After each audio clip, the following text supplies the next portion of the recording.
I love this one story. I love doing research about everyone, and EB Comms, I know their work with you in some capacity is their PR, right? For you. Yeah, they're my publicist team. Yeah, and they were talking about, which I think the general sentiment so far in your story is that hustle goes a long way and being bold Yeah. in action and trying things that might not be as conventional, like just going up to someone and saying, "Hey, I want a job," rather than, "Hey, I'm gonna, do the email, send a resume, or whatever that looks like."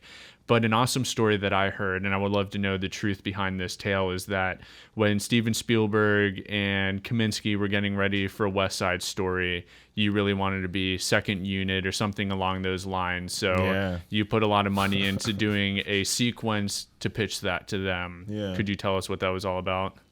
Sure. Yeah. I came off a show where I won't name the studio, and I was really bummed out that I wasn't invited to Final DI. Because that changes, that's why I love shooting on film, because when you shoot on film, the cinematographer has way more control of the image. And in digital, sometimes people that are outside of your power can dip in their spoon and it can look different. So I had this experience with this show.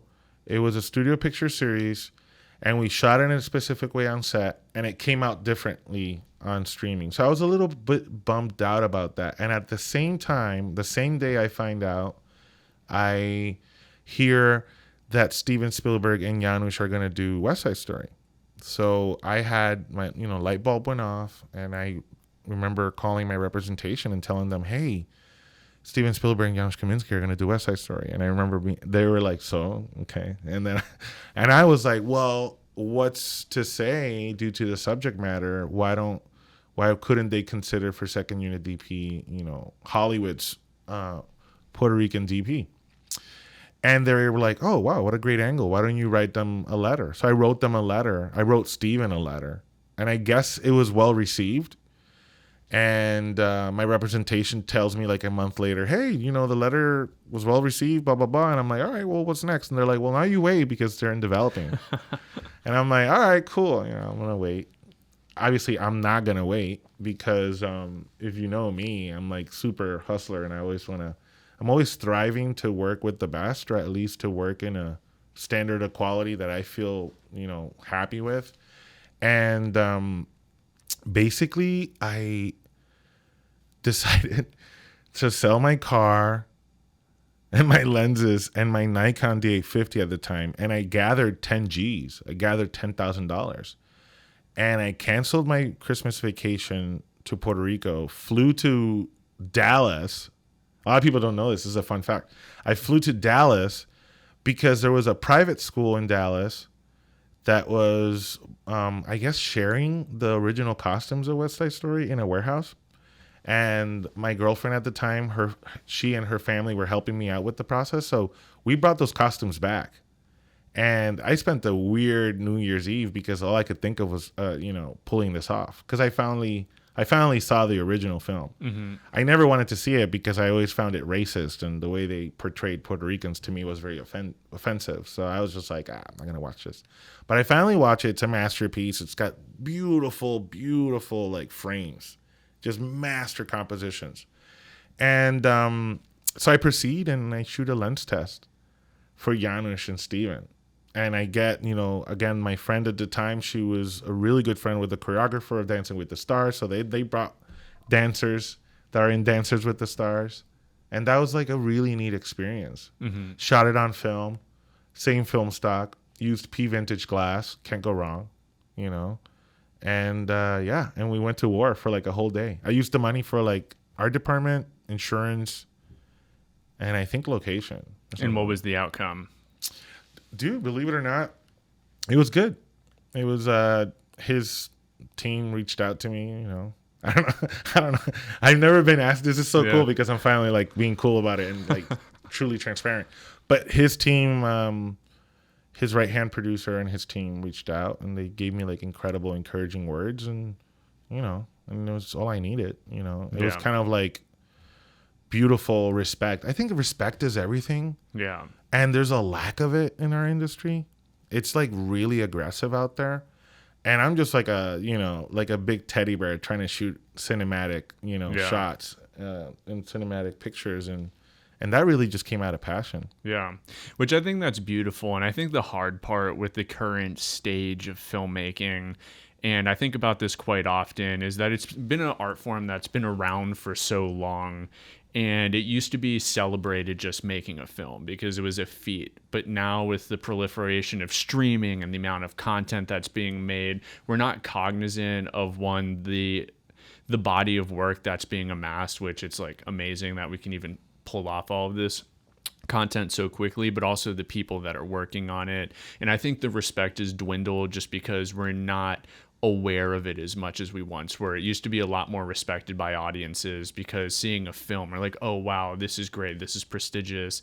The pristine is unfortunately wearing in some manners, and I think we're starting to see that fall back also on the craftsman. Yeah, that's why film is back. Yeah, that's why a lot of film is being shot on film. Yeah, and I think that's why I love it the most too. Yeah, because when people watch something that you captured in time, like a moment, photochemically, that's so cool. Yeah. And that whoever's the filmmaker being tested, they're like, well, there's no keep rolling, and I agree with you, man. That's really cool that you said that. Yeah, I think the appreciation of film, it's like anything. When you get so much of something or it becomes so accessible, it starts to like wear at the veneer. It's so saturated. Yeah. I mean, with social media and our phones and like cinematic mode in the iPhones, kind of like scary. Like it's good. Yeah, you can get some really great pictures out of it. Yeah, and everything's for better or worse. I always love to think of it like philosophically. What does it mean to add more? What does it mean to take away? So yeah, I think that's always an interesting discussion. Is what is the respect element? Where is that derived from? Is it because of scarcity? Is it because of appreciation that there's a select few? Does adding more people to it mean more quality? So and time. Yeah, and time. Time is everything. Like, especially when you shoot film, it's kind of like you're reminded of time. Yeah, let's talk about film. You have obviously a knack and interest of wanting to keep this medium around. We're right now in a climate where digital, it is a bit more cost effective. More people are used to it. The generations coming up don't quite have the access. Yeah. But what is your reasoning behind wanting to shoot more on film and really make this the medium of choice for yourself? I think it just sums up to the fact that I love the voodoo of it, and I love that you are way more respected when you shoot film than digital, and the discipline of it is so amazing to me as a nerd, as a cinephile, as someone that loves to do pictures correctly. It just sets the tone.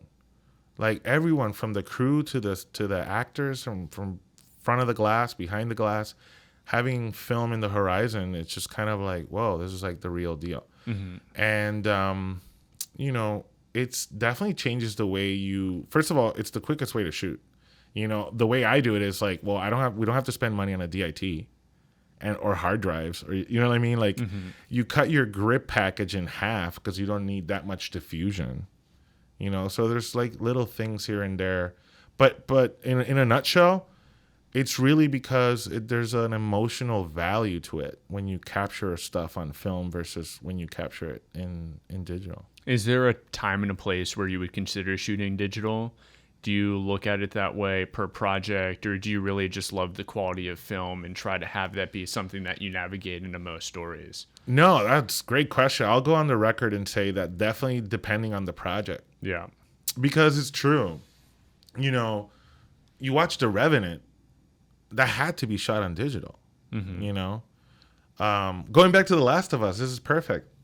I would propose to be shot on film. I think that would have looked really good, and not to mirror what they did with The Walking Dead, but like Super 16, I think could have looked really great on that, or just 2perf 35 could have been really great. Something or 3perf, yeah, 3perf. 3perf pushed one stop looks amazing. That's kind of like like I think HBO's Winning Time in a way. Oh yeah, Winning Time has a really good aesthetic. Yeah, it really does. Yeah, and like to me as an audience member, I would be like, well, you have the video game, but then there's a visual contrast when you see the show, and it's shot on film. The game, Unless game's you amazing. pull off the film emulation in the game's heavy. Yeah, It's yeah. like film. But I personally like that. I think the texture adds a tangibility. And I would almost go back to The Revenant. I have a really interesting philosophy, and I know I'm not the like unoriginal person to say this, but anything that's period, I always think it should almost be shot on film. Just because I like looking, because we're looking at any photographs that maybe would have existed at that time or whatever is all through the lens of being captured on film rather than digital. Not that I think it needs to. Like, No. I think a great example, All Quiet on the Western Front, I thought the cinematography of that movie was great. I love But that you're feel talking about like this. Yeah. it would have potentially had a larger connective tissue if it was shot on film. 1,000%. And I don't think he would High have five. to change anything. Have you gotten a high five No. in the show? This is your I don't first one? think so. High Actually, five. I maybe have gotten once. I'm a But- huge fan of 45 Degree Shutter, Yeah. Saving Private Ryan recipe. Yeah. But you can only get that visceral, kinetic, emotional connection to the film if it was shot on film, like Saving Private Ryan. Yeah. And I think James Friend made all of the right choices. Oh, but for sure. Imagine if that was just captured on film. That's Yeah, the no, only absolutely, difference, absolutely. you know? Like, props to James. Yeah. Killed it. Mm-hmm. Like, it's gorgeous. But I agree with you. Yeah. Totally. There's something that it's almost, I have to have a larger suspension of belief if it's not shot on film and a period piece. That's just my personal philosophy. There is no right or wrong, but that's what I think about when I look at period pieces that are not shot on film. What is the point, or why are we emulating with digital? You know, so those are always some of the questions that I have. That's so crazy. I bring this up so many times with friends. Mm-hmm. They're like, "Oh, did you love the All Quiet?" I'm like, "Yeah, no, it's amazing." But I totally prefer the first 20 minutes of Saving Private Ryan. Yeah. It's just so incredible. Yeah. And there's something very, like, the emotional value you get out of shooting on film, you can't replicate it in digital. Yeah. So when do you consider wanting to shoot digital? Is there anything specifically when Yeah. it comes to choice of format that you like to consider? Well, first is the color palette. Because that's, I think, what's film is still superior on. You know, the reds in film, it's like so amazing and vivid. And also, like, the blacks in film, right? So I think it has to do with the color palette. It has to do with location, time. Is there anything that you like that the digital medium can do that film can't? Oh, yeah. I mean, the low light capabilities of digital, it's incredible. Like the Sony Venice 2, I've been in situations where I know for a fact that I look at the frame and I'm like, if I was shooting 35 and I push the film 2 stops, it will not get as nearly as beautiful as right now if to get all the light registration of the city in the background and all that stuff on a Sony Venice 2 or on an Alexa 35 Yeah. or Alexa LF, you know. I like what we were talking about with the adoption of red technology, Fincher, and a lot of these amazing filmmakers who all started on film but then transitioned to a digital medium and now really stand by red science in red digital cinema, specifically for those that are curious what I'm talking about. But what I love about Fincher and some of these other filmmakers, and would love to know your perspective, is when they take a digital medium but they don't try to emulate film specifically and they try to make it something else. Like Fincher's films minus Mank, which has some like emulation properties. Let's talk about like Gone Girl, some of his other films, Social Network, Girl with the Dragon Tattoo. They have this almost hyper realistic, but very like tangible and plastic, but not in the negative connotation of not at all. plastic, where you were talking about that he uses Leicas a lot. He shoots on red, but everything has this like extremely tangible, not dream-like quality that film inherently has. Yeah, it's like cinematic clean. Yeah. You know, he's made for that. And I think it's a question for a relative answer because it really depends on the author, right? Yeah. It depends on the filmmaker. Fincher's made for that. Yeah. Like, absolutely. You know, he the way he directs for low light for the types of stories he wants to tell, it's perfect. Yeah. You know, like what's that series on Netflix? Mindhunter? Mindhunter. Yeah.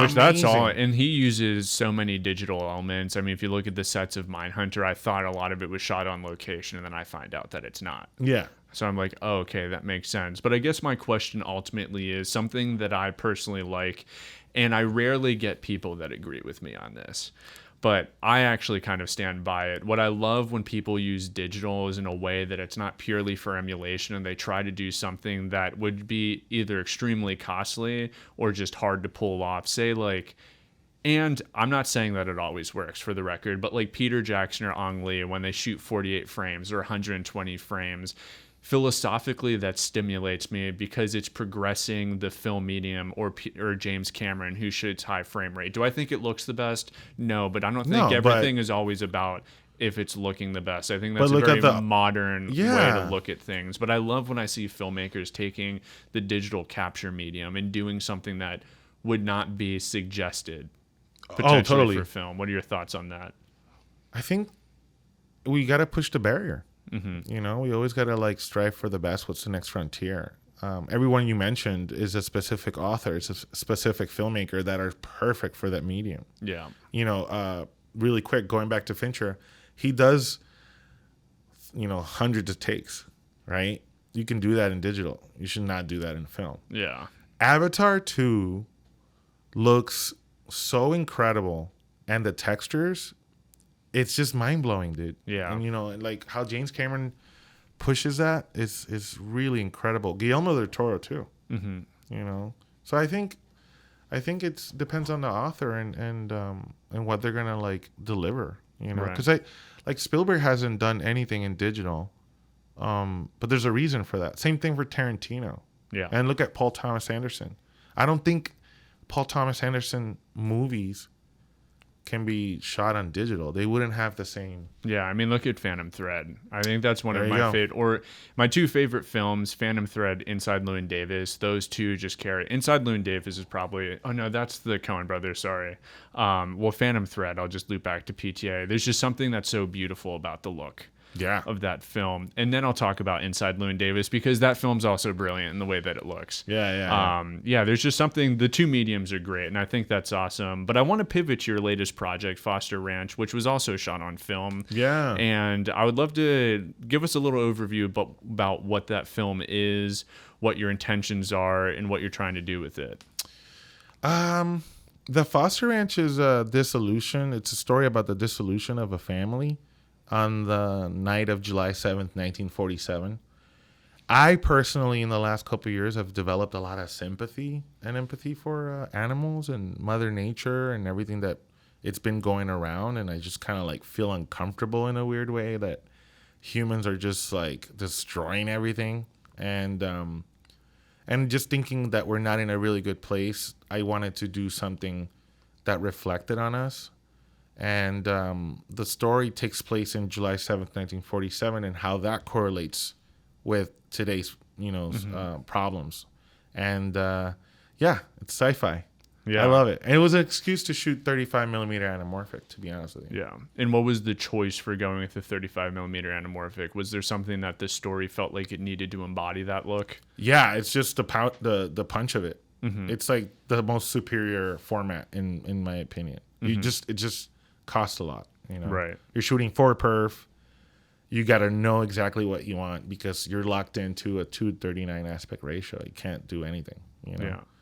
But the Foster Ranch is great. It's really crazy because we got hit by this gnarly storm, and I'm so happy to be here and tell you in front that I'm so proud of finally of what we were able to deliver. Right.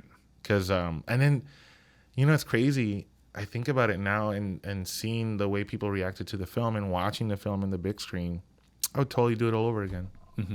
Because it's priceless. And it's shot on film. It's just so cool.